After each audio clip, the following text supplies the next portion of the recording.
Hello বন্ধুরা, সবাই আশা করি ভালো আছো, সুস্থ আছো। আজকের আর একটা নতুন ভিডিওতে তোমরা অনেক স্বাগত আর ভালোবাসা। আজকের ভিডিওটা হয়েছে খাওয়ার নিয়ে, রান্না নিয়ে। তো আজকে আমরা প্ল্যান করছি যে মাটন বিরিয়ানি রান্না করুম, মানে ঘরের মধ্যে। আমি কোনোদিন মাটন বিরিয়ানি রান্না করছি না, চিকেন বিরিয়ানি করছি, কিন্তু মাটন বিরিয়ানি আজকে প্রথম। তো প্রথমেই রান্না করুম আর প্রথমবারই তোমরা সঙ্গে শেয়ার করুম। তো চলো পুরো ভিডিওটা দেখতে থাকো, আশা করি তোমরা ভালো লাগবো। তো এদিকে সোনো আর সোনোর বাবা পড়াশোনা নিয়ে ব্যস্ত। সোনো বইতে বইতে পা ব্যথা হয়ে গেছে। তো চলো আমি রান্না শুরু করি।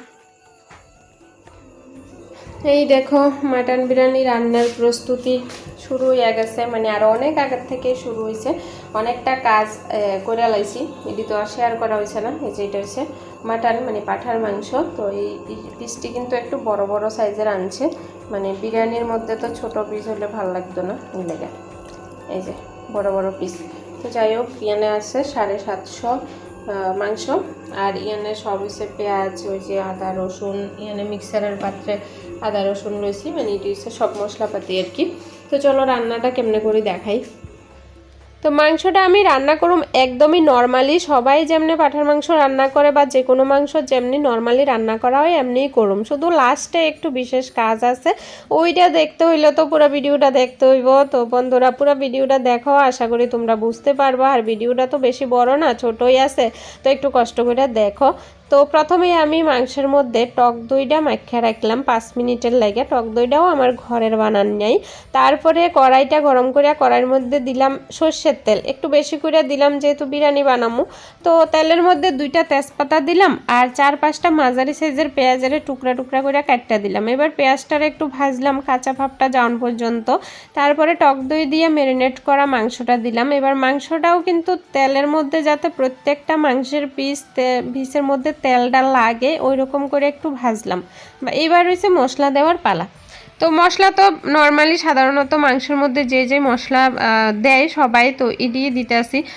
প্রথমে দিলাম লবণ, তারপরে হলুদ, তারপরে 2 চামচ কইরা জিরের গুঁড়া আর ধনের গুঁড়া দিলাম। তারপরে মিক্সারের কিছু মশলা দিলাম, মিক্সার করছি আদা রসুন লঙ্কা আর হইছে গরম মশলা। তো গরম মশলার মধ্যে আছে দারচিনি, এলাচ আর লবঙ্গ। তো গরম মশলাটা আমি কিন্তু প্রথমেই অন্য মশলার সাথে পেস্ট করে দিয়ে দিছি, লাস্টে আর গরম মশলা দিতাম না, লাস্টে একটা অন্য জিনিস দুমু, এইটাই দেখার বিষয় আর কি। তো চলো দেখো লাস্টে কি দিই। তো এবার মাংসটারে ভালো করে মানে লাইরা চাইরা মশলাটারে মিশাইয়া ঢাকা দিয়ে রাখলাম। তারপরে এদিকে এবার ভাতটা আমি আলাদা রান্না করুম। তো অনেকে মানে কাঁচা চাল আর কাঁচা মাংস একসাথে দিয়ে বিরিয়ানি রান্না করে, তো আমি ওইভাবে করি না, আমি ঘরোয়া পদ্ধতিতেই করি। ভাতটা আলাদা করি, মাংসটা আলাদা করি, পরে এবার বিরিয়ানিটা করি আর কি। তো আমি ভাতের প্রথমে জল দিলাম, জলটা গরমানোর পরে কিছু গোটা জিরা দিলাম, তারপরে আদা কুচি করে দিলাম, তারপরে দারচিনি এলাচ লবঙ্গ দিলাম, একটু লবণ দিলাম আর চাল তো দিলামই। এবার ভাতটা এদিকে ফুটক। আর তারপরে এদিকে দেখো আলু সিদ্ধ করছি 3টা। তো আলুটির আবার মাঝখান দিয়ে পিস করে কাটটা লইছি আর 2-3টা পেঁয়াজের একদম কুচি করে কাটটা লইছি। এবার এটি হচ্ছে ভাজা করুম, মানে আলুটা তো সিদ্ধ করছি, পুরা সিদ্ধ আলুটা খাইতে ভালো লাগতো না, লেগে একটু লবণ হলুদ দিয়া তেলের মধ্যে একটু ভাজলে এটা খাইতেও কিন্তু টেস্ট হইব। তো এই যে দেখো আমার আলুটি ভাজা হয়ে গেছে, আলুটি নামাইয়া এবার পেঁয়াজটি ভাজুম। পেঁয়াজটি হচ্ছে বেরেস্তা বানামু। আর এই বেরেস্তা কিন্তু পেঁয়াজের বেরেস্তাটা কিন্তু বিরিয়ানির লেগে অত্যন্ত প্রয়োজনীয়, মানে টেস্ট হয় আর কি, দেখতেও সুন্দর হয় বা টেস্টও হয় খাইতে। তো মানে আমি কিন্তু অন্যান্য বিরিয়ানি যেমনে রান্না করে ওইটা জানি না কে কেমনে রান্না করে, কিন্তু আমি আমার মতো যেমনে রান্না করি এটাই তোমরা দেখাইতেছি আর কি। তো এদিকে পেঁয়াজটা ভাজা হইতে হইতে দেখি মাংসটাও কিন্তু মোটামুটি ভাজা হইয়া গেছে, একদম কড়াইয়ের সাথে লাগিয়ে যাইতেছে। তো এবার এটার মধ্যে দিয়ে দিছি জল। তো জলটা বেশি দিতাম না, একটু কম কইরাই দিছি আর ঢাকা দিয়া একদম আঁচ কম কইরা দিয়া আস্তে আস্তে করে সিদ্ধ করুম। তারপরে দেখো এদিকে আমার ভাতটাও হইয়া গেছে। এবার ভাতটা নামাই। তো ভাতটা নামাইয়া এদিকে পেঁয়াজের বেরেস্তাও হয়ে গেছে, এটাও নামাইছি। যে দেখো পেঁয়াজের বেরেস্তাটা এইরকম হয়েছে দেখতে। তারপরে এদিকে দেখো মাংস কিন্তু আমার রান্না কমপ্লিট। তো ঝোলটা আরও একটু শুকাইব, 5 মিনিটের মতো আরও রান্না করতে হইব। তো তার মধ্যে আমি তোমরা কইছিলাম যে লাস্টে একটা কাজ করুম, তো লাস্টের কাজটা হচ্ছে এইটা, বিরিয়ানির মশলা বাজারে কিনতে পাওয়া যায়, যে কোনো মুদি দোকানে কিন্তু তোমরা পাইবা এই বিরিয়ানির মশলা। তো বিরিয়ানির মশলা দিয়ে দিলাম পরিমাণ মতো। এবার এটার 2 মিনিটের মতো রাখা চুলার উপরে, তারপরে নামাইলাম। এই যে দেখো বাটির মধ্যে নামাইছি।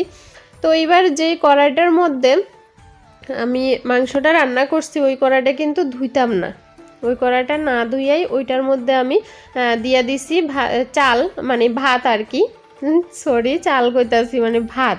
তো ভাতটা দিলাম ওই কড়ার মধ্যে, তারপরে ভাতের উপরে এবার যে রান্না করা মাংসর পিসটি দিতাছি, তারপরে একটু একটু করে ঝোল মাংসের যে গ্রেভিটা ওইটা দিতাছি, তারপরে আলু যে ভাজা রাখছিলাম 2-3 পিস আলু দিয়া দিলাম, তারপরে দিলাম পেঁয়াজের বেরেস্তাটা, এবার দিয়ে দিলাম একটু ঘি।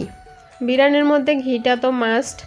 তো যারা ঘি খেয়ে সহ্য করতে পারো না বা ঘিতে প্রবলেম হয়, অনেকে ঘি খেয়ে খাইতে চাও না, খাও না, তো তারা ঘিটা স্কিপ করতে পারো, ঘি না দিলেও কোনো সমস্যা নাই।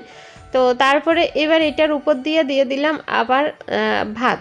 তো আবার সেমভাবে সেই ভাতের উপরে কিন্তু আবার মাংসের পিস, গ্রেভি, তারপরে আলু ভাজা, তারপরে পেঁয়াজের বেরেস্তা, ঘি সব কিছু আবার এরকম করে দিলাম। এরকম করে ধরো 2-3টা লেয়ার করে দিলাম।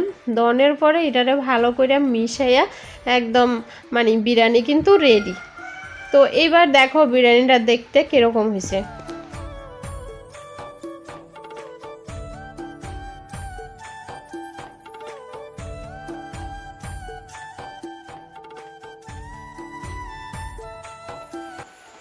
বিরিয়ানি রান্না কমপ্লিট। এই যে আমরা টেবিলে লয়ে লইছি, এবার খাওয়া শুরু করুম। অলরেডি সোনর বাবা খাওয়া শুরু করে দিছে, এবার আমি শুরু করুম। কেন হয়েছে ক সুপার সুপার শোনো এরকম।